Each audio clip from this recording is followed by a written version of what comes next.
Hi, welcome back to the Puck Pitches Pigskins podcast, live here from the DC radio media hub on Riot Radio. I'm your host, Drake Varley, and in case you haven't seen the show before, we talk everything from hockey, from fun stories to analytical stories to anything in between. Baseball as well, same kind of type deal, all analytical with a little bit of fun stories here and there, what's going on around the league. And then we usually wrap up with some football. And in terms of what we're going to be talking about today, we got the Leafs obviously secured the number one overall pick from somehow, I don't know. We got where does Austin Matthews stay? Does he go? What's going to happen there? There's lots of decisions to be made with that team getting number one overall pick. For the NHL, we're also going to be talking around round two stats and stuff like that. See what's going on with the league in the second round of the Stanley Cup playoffs. For the MLB side of our show, we got the Blue Jays, and they've been struggling lately. How we're going to overcome those struggles, what we need to do to become a better baseball team, what the team is going through, growing pains, and everything like that. Some World Series dark horses, and if you're playing fantasy baseball, who you should be picking up right now as we're about a month into the regular season. For the football side of things, we're going to be kind of talking more about the CFL this episode, just because there's some major rule changes that were announced to it. Some more NFL predictions and free agency and trade talks as well. So, like I mentioned, we're going to start with the NHL. The Leafs, last week to the day, somehow, I don't know how, I actually have no idea, but, thank you. We got the number one overall pick with the opportunity to select probably one of the more marketable players right now in Gavin McKenna. Now, is that a good thing? Is that a bad thing? What direction the Leafs go in, after this, after the draft? Should we keep Austin Matthews? Should we trade Austin Matthews at the draft? There's a lot of talk right now, and that's typical for being in a Toronto market. There's always someone talking about something. So let's start with this. They got the number one pick. We need to relax. Just chill out. John Chinica in his first season as a Leaf coming up. Matt Sundin. Everyone's like, oh, Sundin's going to take Stenberg because he wants that Swedish player. Absolutely not. And I'll get into that in a second. But everyone needs to just relax a little bit. We got a brand new team together, brand new managerial staff. I don't think Craig Berube is going anywhere. I think he's going to remain as head coach. I think it also depends on what happens with coaching as we get towards the Stanley Cup Finals. Who's still on the team, who isn't still coaching their teams, and then they'll make a decision. But I'm fairly certain Craig Berube will remain the Leafs head coach next season. But why everyone is panicking is because Austin Matthews has told sources close to him, and then those sources have told the media that he's unsure about what he wants to do being a Toronto Maple Leaf. Matthews last year played 60 games before his injury, had 27 goals, 26 assists for 53 points, and was a -4, which is not bad. Everyone was saying he had a bad year, had a down season. Yeah, we had a down season in terms of goal scoring, but he picked it up with the assists, which has usually never really been his game. He's never been a guy who will rack up assists, goal scorer, right? On another topic of playmaking, Mitch Marner leads the playoffs right now in points. Where was that for 9 years, Mitch? 9 years?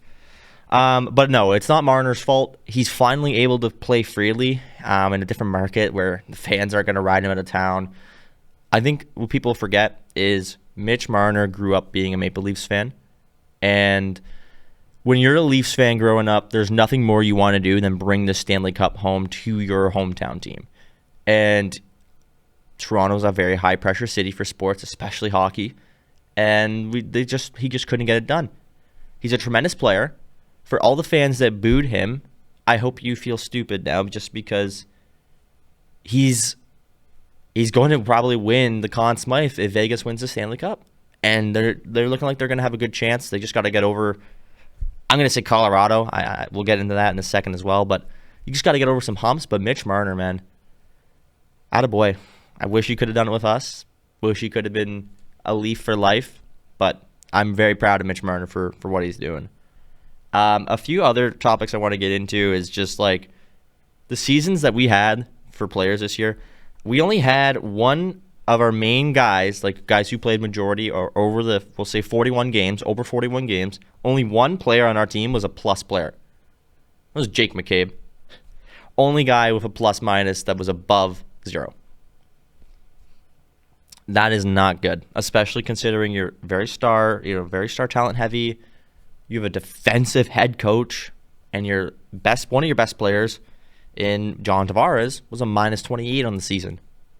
I know JT is 35 years old, and he's a bit a slower guy. Maybe some different line combinations next year. Goaltending also this year was not good. Both of our starting goalies, not including Hildeby, just because I don't really know what the team is going to do with him because we have to trade a goalie. Because if Dennis Hildeby doesn't make the Leafs at a preseason next year, he can be waived, and there's no way a team's not going to pick him up. He's so good. Leading the Marlies right now to, I think it's the third round in the AHL right now. So, not a bad goalie, and it would really suck to see him end up on a different team and thrive. But considering both of our goalies had, above 3.2 goals against and both under 900 save percentages, I wish we could have had a better result out of our goaltending this year.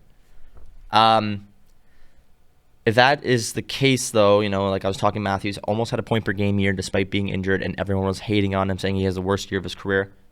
He didn't. Single-handedly didn't have a bad year. Point per game is point per game. Not many, only a certain amount of NHLers can play point per game hockey. He's still one of the most elite players in the league. I don't know what the conversation is. He's not scoring 70 goals. Okay?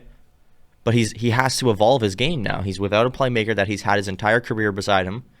He has to evolve his game, and I think he's evolved into a half and half guy now, and the media, the fans, the team needs to understand that he's not just going to be a goal scorer anymore. He has to play a different game. And remember, he's only had 3 head coaches in his entire, this will be year 10 he's going into. For his entire 10-year career, he's had only 3 head coaches. He's had Babcock. Okay, say what you want about the guy. He did lead us to the playoffs. You got Keefe, ultimate players coach, and very offensive, so really worked well with Austin. And Berube, who, maybe toned down Austin's goal scoring, and the actual points aren't there the way they used to be. Austin Matthews is still one of the better defensive centers in the league. I don't know how the guy hasn't won a Selke yet. I mean, yes, he's made some bad plays. I don't know if you guys ever noticed, but McDavid's Four Nations goal, the guy who missed the assignment was Austin Matthews. So, there's some bad plays here and there, but guys like Bergeron have made really, really bad plays, and they have so many Selke trophies. I think Matthews is only a matter of time until he wins one. In terms of where I think he ends up, the Leafs don't have to trade the guy. They don't have to. Actually, he's under contract. He has the only thing, no movement clause. They don't have to move him. It's not like they have a decision to make where it's we should trade this guy because we have to because he's going to walk. No. That is not the decision for this season. He's not walking. You don't need to trade him. Teams aren't going to overpay for him. They're just not. San Jose, I've seen some stuff on Twitter. San Jose is not giving us a second overall pick, Michael Misa and Will Smith for Austin Matthews. It's not happening. Okay. That's 3 first-round picks for one player who's going through a bit of an identity crisis in terms of play style, but it's working for him. They're just not going to do it. I wouldn't do it. It's mismanagement. So, Austin Matthews will remain your captain of the Toronto Maple Leafs. He will remain a Toronto Maple Leaf. Get that out of your system now.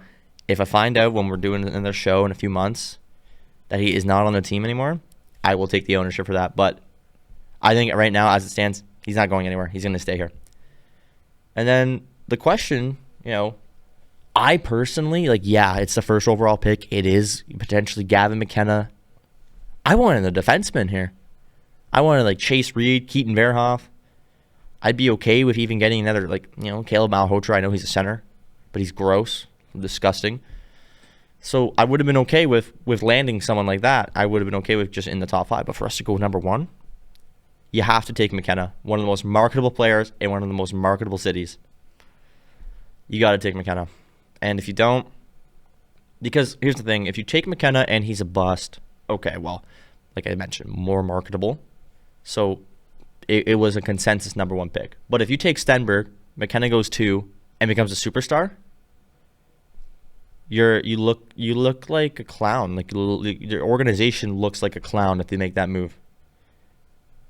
Yes, McKenna has had some legal issues, but they blew over. Austin Matthews had legal issues when he was 22 years old back at home in Arizona. He's still our captain. Obviously, we haven't had any issues with making, captains out of players that don't deserve it. I don't think Matthews deserved to be the captain when he was named the captain, but he grew into a role. He became the face of the franchise, which arguably he was before John Tavares was, named captain. And now he's officially the face of the franchise. That is his team. He's the leader in that dressing room. And if he is actually wanting to be traded, it says something about how that dressing room was working during the regular season. And I just don't, think that's something that needs to be discussed in the dressing room. Guys know what players' contracts are. Guys know who's coming back and who's not. The leadership, knows that. Just play hockey. Play it simply. Yes, it's a business, but at the end of the day, it's still hockey. Play the game the way you want to play the game. So, with that being said, I'm going to name some notable Leafs, and I mean notable for not the right reasons, and what we have to do to replace those guys, make them better. What do we do to make that team that on paper last season should have been really good, even better for this upcoming year? I'm going to name off a bunch of stat lines here. So William Nylander, 65 games played this year, 30 goals, 49 assists, 79 points, -14. He's on pace for 110, 120 point season, give or take, if the goal scoring and all that kept going. On pace for about 100 point year. JT, 35 years old, making 4.4, 82 games played. I think this is one of the first seasons he's done that, by the way, as a Leaf, that he's played all 82, which is nuts. 31 goals, 40 assists, 71 points, -28. That's pretty bad plus minus, even for a team that barely finished below 500. And I'm just going to do some rapid fire. Matthew Knies, 79, 23 goals, 43 assists, 66 points, -30. That is abysmal. I mean, the points are there, but the -30 is abysmal. Like we mentioned, Matthews, 60 games, 27 Genos, 26 apples, 53 points, a -4, so okay. One player that really disappointed me was Matias Maccelli, 71 games played, 14 goals, 25 assists, and a -23. He was supposed to be a good playmaker. He was supposed to be a guy who could dance with the puck and be a skill guy on the top six, and he just became a middle six forward, and that's all he'll probably ever be with the Leafs.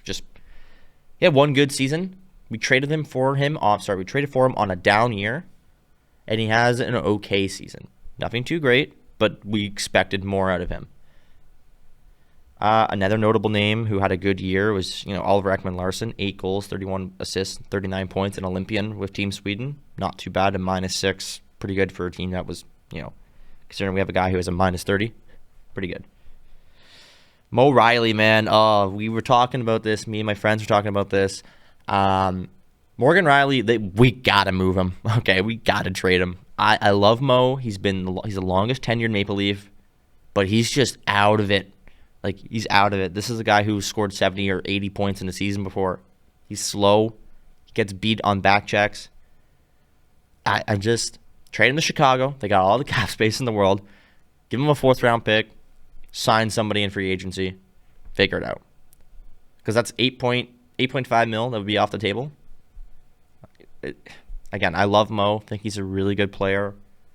It's just he's now becoming a top 4 defenseman instead of a top 2 defenseman. And you're paying him way too much money to do that. Nick Robertson, if this guy leaves the team, I'm going to be a little upset because he had a really good year for his standards. He played the most games he's ever played in his career, and had 32 points. A good middle six forward with a lot of goal scoring potential. I didn't think this next stat line, I didn't think he had this bad of a year, but Easton Cowan in 66 games played, 11 goals, 18 assists. I really thought he had more points than that, but not too bad for a rookie coming into a very tough environment. And then the few bottom 6 guys I want to mention is Steven Lorentz, 71 games, 7 goals, 11 assists. Just not really the greatest year for him. And I mean, Dakota Joshua, who only played about half the games this season, 10 goals, 8 assists, 18 points. A guy making about almost $4 million. That's not great. And then another guy's making $4 million, Domi, with 80 games played, 12 goals, 24 assists, 36 points at minus 29. We need more out of the guys who are making some pretty good cash, right? Like, Domi's paid to be, I guess $4 million is about a middle six forward now, but he's playing like a fourth liner. So we need more out of him. Let's just get into quickly the round 2 because I'm depressed talking about the Leafs. It's been very entertaining hockey, like the Anaheim Vegas series been very entertaining, back and forth. Anaheim's a really young team who's just figuring it out as they go. I mean, they do have a very prestigious head coach in Joel Quenneville. Very good head coach, won multiple cups. He was part of that dynasty. Vegas, obviously, very, very loaded from start to finish. Marner, Eichel, Shea Theodore. Their bottom six, like guys like Keegan Colesare and I think Brett Howden is on that team, or Quentin Howden having a good year. Just like they're not a bad team, Vegas. I just don't know what they're going to be able to do against a top team like Colorado. I was watching Game 3, and Minnesota was just all over them. But that's like Minnesota is they call it the state of hockey. So you knew the fans were going to be bumping in Game 3, especially down 2-0 in a series, a must-win game for Minnesota, for the Wild to play how they did. Can't really be too upset at Minnesota. I didn't think they were going to make it this far. I think they're done in 6 or 7. But not a bad series so far for the Minnesota Wild. Going in the East way, I think Buffalo has reached their limit. And I know Boston wasn't necessarily the most high-scoring and young team, but Montreal's the youngest playoff team right now in the NHL. They're fast. They're getting their goaltending. One bad game 1, but they're back playing really good hockey. I don't see a world where the Montreal Canadiens don't go play Carolina in round 3. I do see a world where that's their peak, though, is the third round. But as for Carolina, you can't even say anything about that series because they swept the floor. They are the first team in NHL history, by the way, to be 8-0 through 2 rounds. Now, the conversation with Carolina every year is they're good enough to win 2 rounds all the time, but they can't win the third round. Is this finally going to be the year they get the push that they need to go to the Stanley Cup final? I think it is. I think this is the easiest route they've had to the Stanley Cup final in a very long time. And Montreal, good team, just don't really have enough firepower to overcome a very good defensive team that Carolina is. Carolina's got really good goaltending and Freddie Anderson. Freddie has never played like this in the Leafs, and he has a 9.63 goals or save percentage and a 1.5 goals against average. Out of all the years I've watched Frederik Andersen play playoff hockey, this is the best year he's had, and obviously he's like 35, 36 years old. Where Montreal got a young Jakub Dobeš, very young team, like I mentioned. I just don't think they have it to beat a team like Carolina in the conference finals. I think that's where we're going to see. I'm not going to write Buffalo off.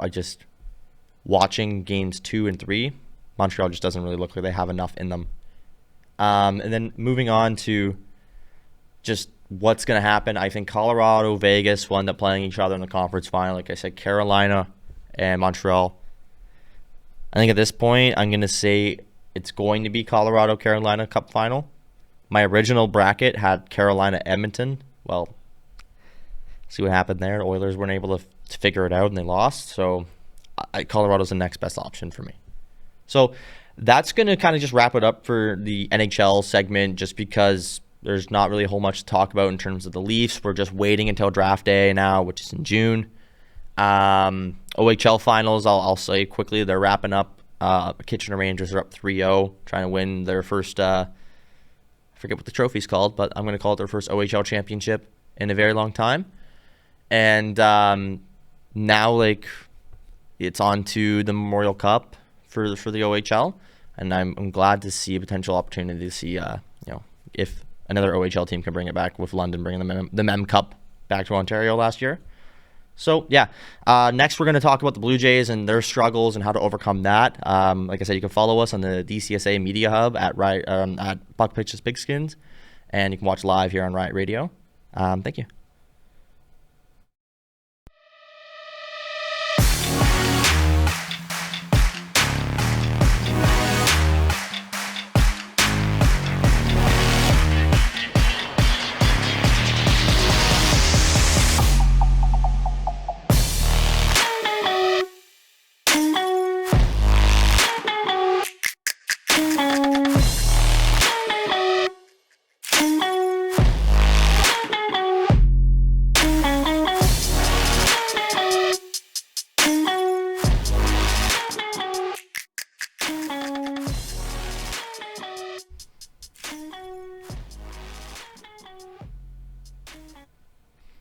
Welcome back to the Puck Pitches Pigskins podcast, live here from the DCSA Media Hub and Riot Radio. I'm your host, Drake Varley, and the Blue Jays, how about them? Bad loss last night. Bad loss on Mother's Day. What overcomes me with such frustration is they honestly don't look too bad in terms of playing field, in terms of what they're doing. Like, it's just, they're just getting some unlucky breaks. Like, we DFA'd Eric Lauer and brought up Yariel Rodriguez. So that's like, I guess, a plus side, because I've been calling for Lauer's DFA for a while. And I'm happy that, he's a good player, don't get me wrong, but once the major leagues adjust to someone's pitching, and it's weird, because you see it with a lot of young guys or a lot of people who don't have much service time, is their pitching is great in their first season in a bit if they have good stuff, and then once the league adjusts to you, because that's all baseball is the biggest adjustment. Once baseball makes that adjustment, and the entire league just starts hitting off him. He's a good player. He had a good run last season. I think some team will pick him up in the waivers. Good player, nothing against him, just had a tough start to the year. And when we're trying to be a championship winning team, we got to make moves. So again, the issues stem from inconsistent offense and very inconsistent pitching. Cease, Gosman are fine. It's the 3, 4, and 5 starters that scare me. Your Savage has been good to start, but he's only had 3 starts, and the pitch counts have been the issues in his starts. Like the last start he had against the Halos on Saturday, just by the 4th inning, he had 75 pitches, which is going to be an issue. Like, you have to become more efficient because you're not going to get quality starts. Yeah, your ERA is nice and low, but if you can't produce quality starts, you're not going to get considered for awards. You're not going to get bonuses, because quality starts do equal out bonus pay especially for young players. It makes the bullpen be less taxed, makes the team just mesh a little bit better. So if Pete Walker can get your Savage's pitch count down, because his stuff looks good, he's still striking out batters. It's just taking too many pitches to generate the strikeout. That's the only thing that's the concern for me. So what I will say is, there's the past week, here's some leaders from the Jays and my opinions on what's going on with it. So for the OPS leader this past week, Dalton Varsho is leading the team in OPS with an 810. Okay, he also leads the team in hits as well and batting average. An honorable mention for batting average is Ernie Clement. He's batting 300 this week, so that's pretty good. Those are 2 players Varsho was someone we really needed to come alive, and he's starting to get there. And then Ernie Clement is Ernie Clement. The guy just puts contact on anything. And then one downfall I want to note, he had a good game on Saturday, but Vlad this past week from Tuesday to now is hitting 105. .105. That is abysmal for your superstar player who's already lacking the power. He's probably, I'm not going to say he's in a tough mental place, but he's definitely somewhere where his mind isn't in the right zone. And that's baseball. Some people, when you're in a slump, you doubt yourself. You become too angry and then not calm and collected. The frustration builds up, and then the slump just goes on longer. if you're a veteran like Guerrero now, because Vlad's in, I believe, year 7, 8 of his career. You're a veteran now, man. You are the leader of that team. So if you're stressed, your teammates are stressed. Hone it in. You're still batting 300 plus. Hone it in. Get some home runs. Swing for some power. Because once he gets the power going, his confidence skyrockets. Once the power is going, he's the most confident hitter I've ever seen. He's a very up and down guy. And by what I mean by that is Vlad will have like 3 or 4 months really consistent baseball, but he always has 1 month of the year where he's like one of the worst hitters alive, and the other, the team has to pick him up. But that's team sports, right? One guy's slacking, the other guy's going to pick it up. So home run leaders this week as well. This one kind of came out of nowhere. Andres Jimenez. We've only had 2 home runs. Like our top player only had 2 home runs. So considering this team's supposed to be a power hitting team, I would say we don't hit as many home runs as I would like. I mean, Kaz Okamoto's been hitting the ball really well. Brandon Valenzuela is making a case for being on this team once Alejandro Kirk comes back off the IL. That's going to be an interesting situation. RBI leaders for the Jays right now is Andres Jimenez again. Like he's having a really good week. But the team, I've noticed when watching the games and even being at some of the games, they're getting sawed off. There's not as much hard contact as I think they would like to have. When they are making hard contact, it's going right to fielders, so that's frustrating. That builds up frustration. But last night against the Rays, Jays just got blown up. Like I had money on the Rays. Thank God, got a nice payout there, but. You knew going into the series, because they just got swept by Tampa Bay earlier in the week. You knew going into the series that like Tampa Bay was going to want to come out strong. And they did. They outright came out strong. Jays had a nice bounce back. They tried to get back in there. Just wasn't working for them. And they lost the game 8-5. How many games would you note right now that you'd say the Jays scored 5 runs and then lost? It's not very many. Just the pitching wasn't the greatest today.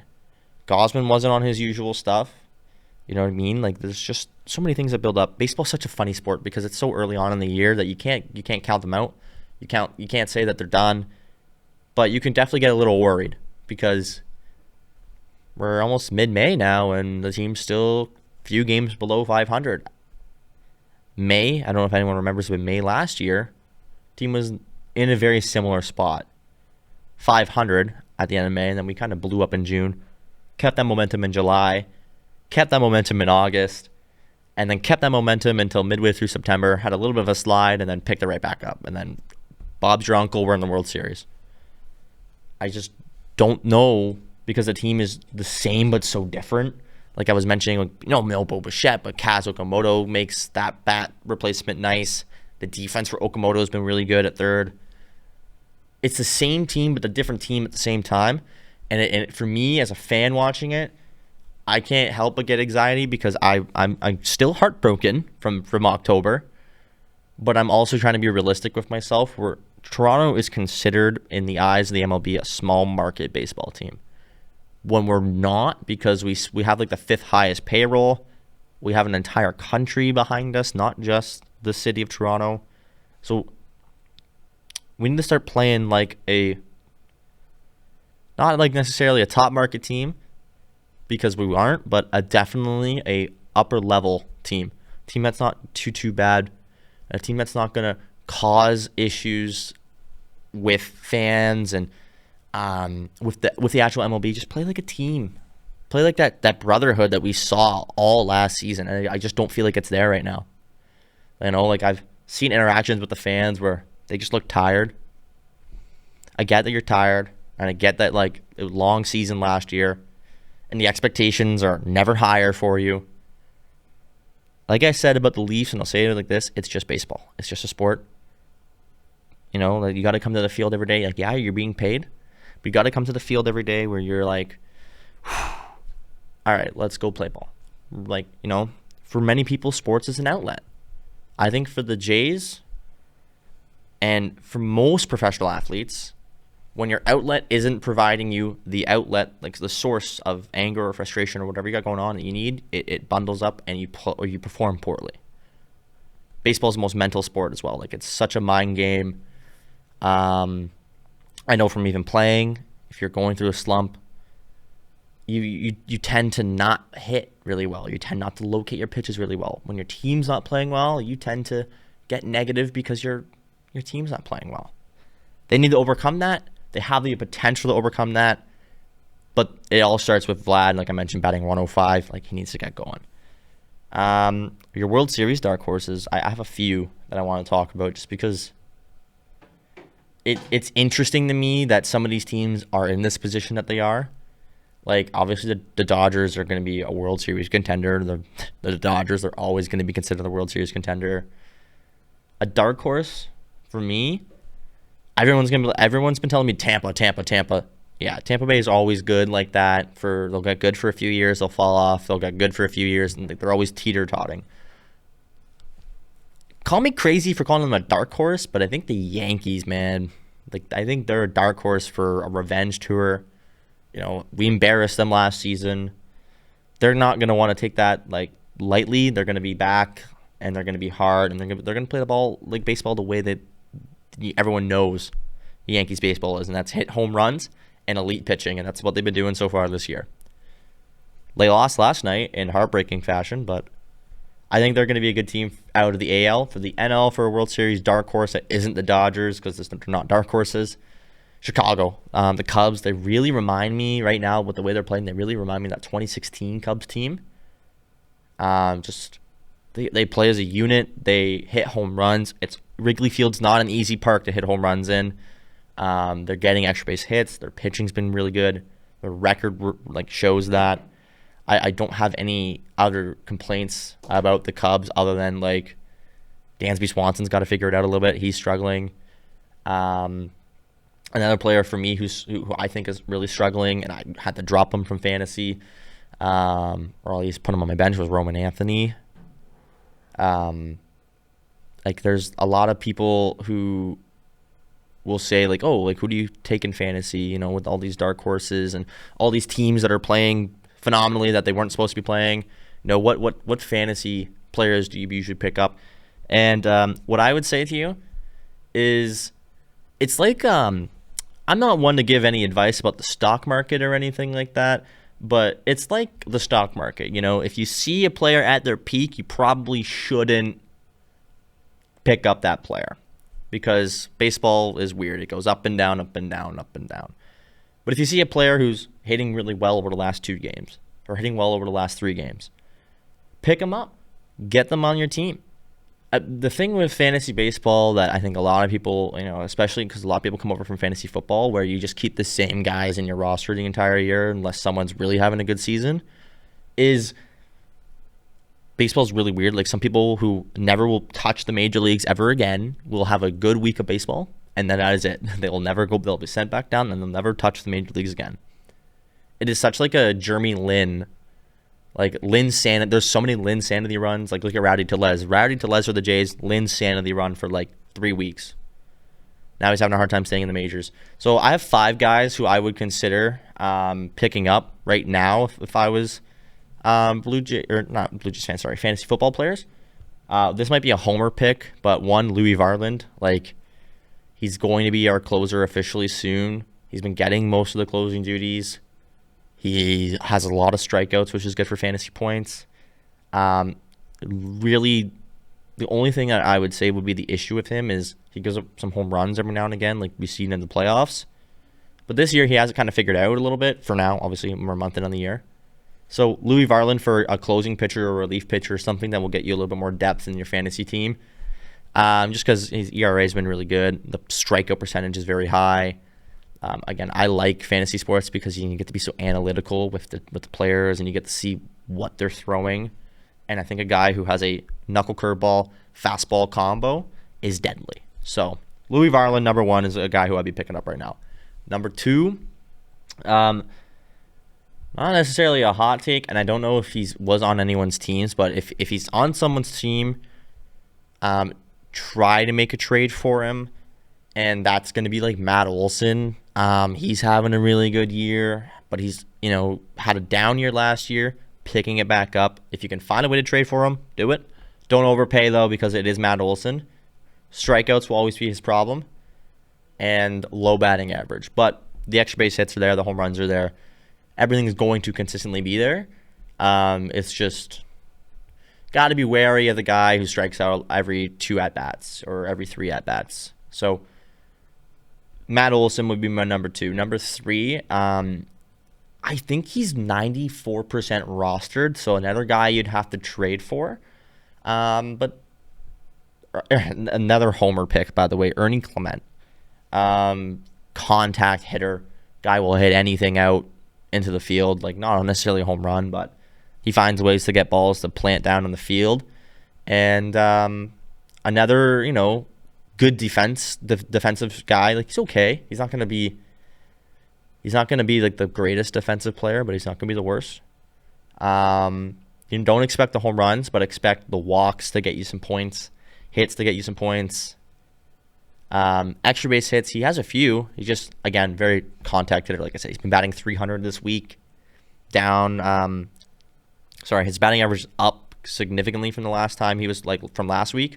So that's a guy I'd like. He hasn't peaked, like I said, not like the stock market hasn't peaked yet, but definitely a guy you want to pick up before he peaks and then eventually has another slump, because that is baseball. Number 4, this one is sneaky because he was just DFA'd but claimed, is Alek Thomas from the LA Dodgers. Something about the Dodgers, man. They will turn some players who just can't figure it out somewhere into a masterclass of a player. And I think that's going to be the case with Alek Thomas. Biggest problem for him, reason why he got DFA'd, lots of strikeouts, which the Dodgers can certainly fix. Lots of, he gets under the ball a lot because he's just trying to swing for the fence the entire time. Another thing that the Dodgers will figure out, basically, if you find a player who has potential because he's very good defensively and they end up on the Dodgers, that is low risk, high reward. So pick him up. I can guarantee you no one's going to have him on their team because he just got DFA'd. So pick him up and watch the Dodgers do their thing, because they always do something. Even they made Kevin Biggio a good hitter for 3 weeks and then dropped him. They got something over there in their farm system. They just continuously bring out talent. So Alek Thomas is my guy personally that I'd be going with. And then number 5, this is a starting pitcher. Starting pitchers are so weird this year. I feel like every pitcher that you would take that you would think would be really good just hasn't been that good. One guy I will say he's been playing really good lately. He's a lefty, so I don't know how many people took him, but Mackenzie Gore, he was kind of a 50-50 pick for some people in the draft. I think he's about 46% rostered just because there's so many starting pitchers, and he's like a 4 starter. I guess he was technically their opening day starter, but that was because most of their guys were hurt. Now that their team is getting back a little bit healthy, he's now their 4 starter. So, and he's having a good year. The strikeouts are there. Not really much hard contact unless he's facing guys like Judge. I know Judge hits really well off of him. Fun fact, Aaron Judge hasn't gotten out against Mackenzie Gore. That guy's just going to have another MVP by the looks of it. But yeah, Mackenzie Gore would be my big fantasy pickup, if I'm being completely honest, just because I didn't really name pitchers. I named 1 reliever, 1 starter, and 3 actual bats. I tried to keep it where I can get you some outfielders as well, but yeah.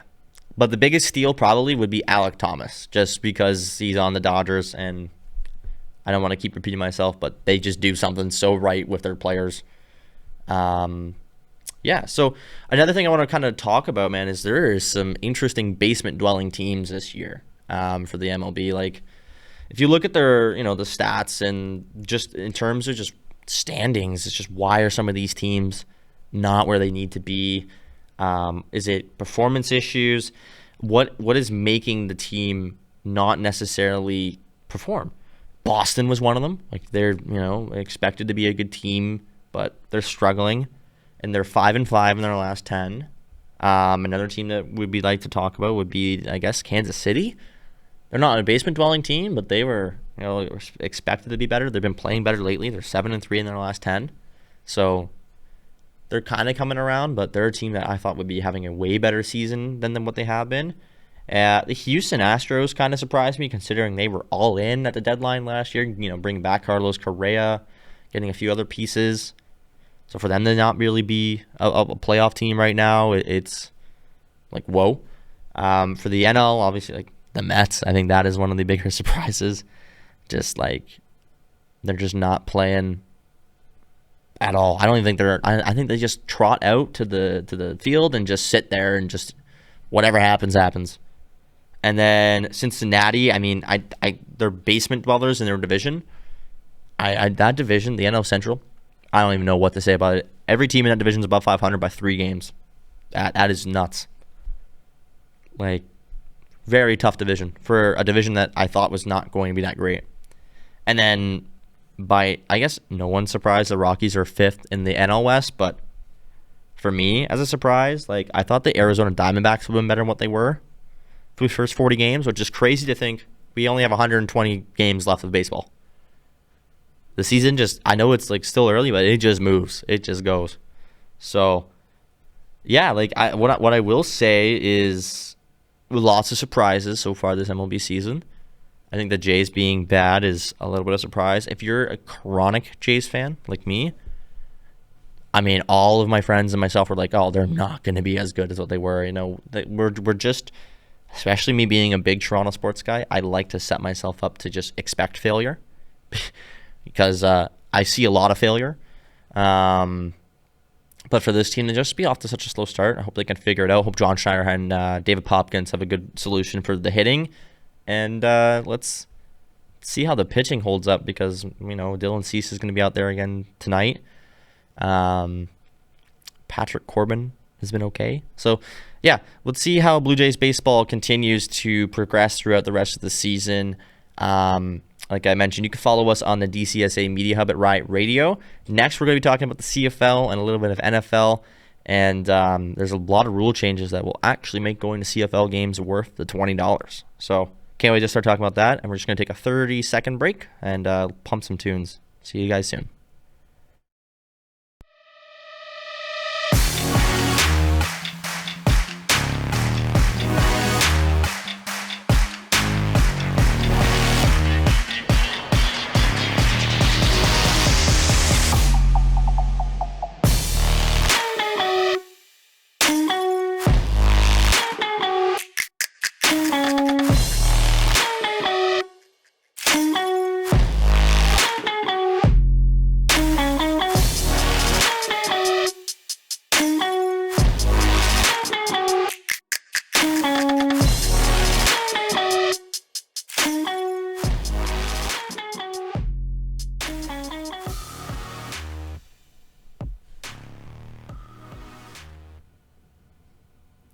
Welcome back to our third and final segment of this week's episode on the Puck Pitches Pigskins podcast.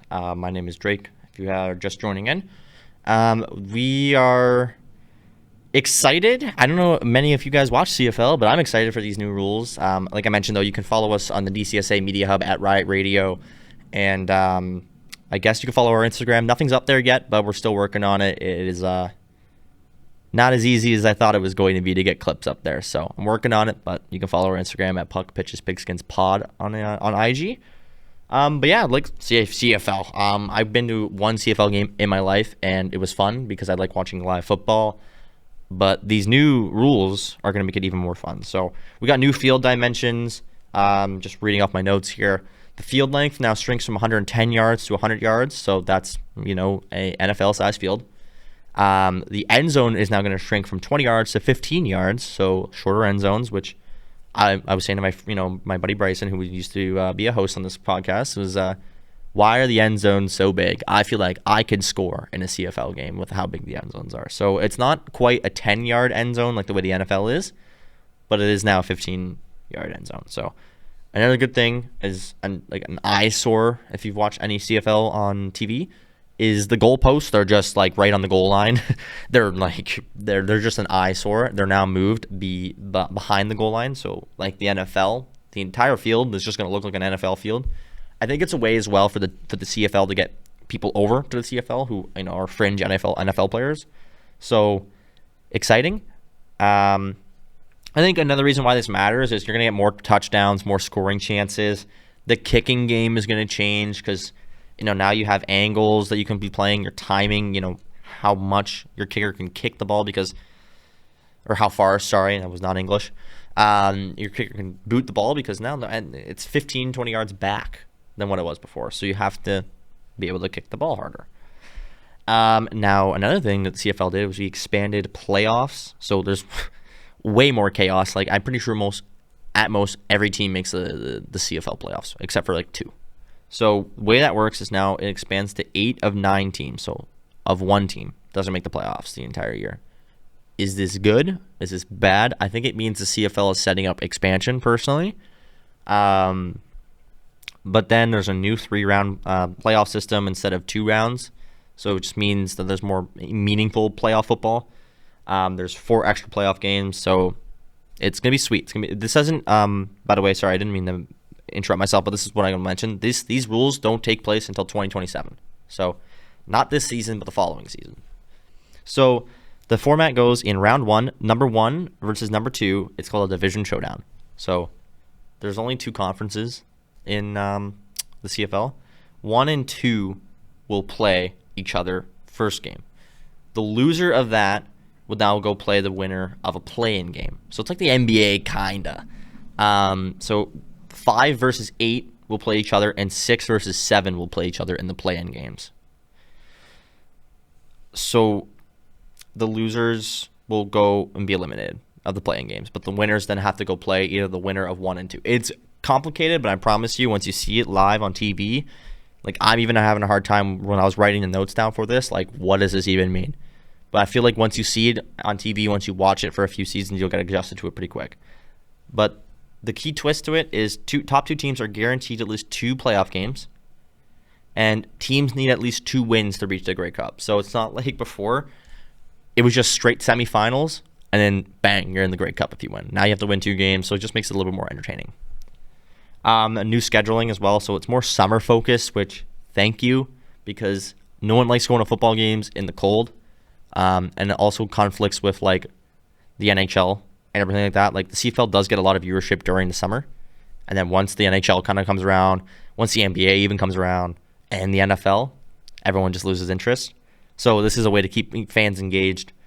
The season, not this season, remember, 2027, will start on Victoria Day weekend, so mid-May, and then it runs through Thanksgiving, Canadian Thanksgiving. And then playoffs and Grey Cup will finish a little bit earlier for better weather, and meaning that more teams will be able to host Grey Cups, which is nice because typically the Western Hemisphere teams will mainly host Grey Cups just because we get the cold first before them. Now that's not going to be really the case. You might have a chance to see Toronto host the Grey Cup, which hasn't happened in a very long time. I think about 10 years was the last time Toronto hosted the Grey Cup. So it's just to give the league more player clarity and just getting more players involved with it, trying to get more people in on the seats. Let me just break down the quick adjustments. Like the CFL is just trying to increase their offense in big plays. It's still going to be 3 downs. You're not going to 4 downs. Like the rules, there's still some CFL rules in there. It's also to improve our fan experiences. Like I said, I don't know if anyone's ever been to an Argos game. I recommend it in the summertime. It's a very cheap, affordable way to go and have some fun with some friends. Hot dogs are all you can eat for $14 or $3 each. So it's a good time. And then it's to create a little bit more high stakes games, meaning like a little more entertainment from when you're sitting on your couch at home and you've got nothing to watch because baseball is all done for the day and CFL comes on. So it just gives fans a little bit more of an experience. Again, I like watching CFL because a lot of people don't know this, but a lot of the CFL players are Canadian. They all graduate from universities that, are like Queens. Queens just had someone go number 1 overall in the CFL draft. Now, mind you, it's not like a quarterback. Most CFL draft players are offensive linemen, some defensive backs, because most of the CFL's actual player base is international. And by international, I mean like United States, and even some like actually international, like overseas. That's typically what gets brought in. So, it's another thing too is it's going to build on the tweaks that we've seen this season. So there's like the modified Rouge, which ripped the Rouge because you have to announce to the teams that you're kicking a Rouge now. You can't just kick a Rouge and win the game. You have to tell the team that you're doing it. So basically, the ref will go on the headset and say Toronto is electing to kick for Rouge, and then the team. I don't really know how you defend that any differently. It's still a guy booting the ball as hard as you can. It's just a minor rule change. So yeah, 2027 is when these rules take place. So I am super excited for it. I think it's going to create a little bit more playing or extra playing time, and I like that the season's kicking off earlier. So great changes for a league that hasn't had changes in a very long time. NFL predictions, we'll talk quickly next because not really much to talk about, not really much to predict. The season's not going for another few months. But I think Kansas City will be back. I think they are not going anywhere. I don't want people to think that their dynasty is over because it is not. Let's just give a quick Super Bowl prediction in May. Based on the way the rosters are looking that they're going to be constructed. I'm going to be honest. I think the Rams are making the Super Bowl, and then I think the Chiefs are back in the Super Bowl, and I just don't see the way the Rams lose another Super Bowl if Matt Stafford's going to play the way he did. So Rams are winning the Super Bowl this year. Mark my words. If they Rams are 0-17, you can only blame me. So, in terms of free agency, there honestly hasn't been much. Like, it's pretty dead this time of year for football trades and stuff like that. It looks like Max Crosby is going to stay on the Raiders. So Fernando Mendoza is about to have grills by the time the season starts, and maybe some neck tattoos as well. And again, I just can't wait to get a little bit more clarity. We'll talk a lot more CFL over the summer just because that's what's going to be starting soon. And it's going to be similar to what we did with the NFL. We'll do like weekly talks, some hot takes, some predictions, who's going to win their games and stuff like that. And then once the fall semester kicks around, we'll be right back with the NFL. So thank you guys for listening. Like I said, you can follow us on the Media Hub, DCSA Media Hub, and Riot Radio. And then, like I said, you can also follow our Instagram at Puck Pitches Pigskins Pod. Next week, we're going to see round 3 matchups for sure next week for the NHL playoffs. Hopefully, the Jays are above 500 next week. Man can dream. And CFL should be getting underway very soon. So, can't wait to just talk more sports with you guys. If you have any questions, you can always feel free to DM the Instagram, and we can also air those. Just make sure they're nice and polite and media friendly. So thank you guys for listening, and I'll see you guys next week.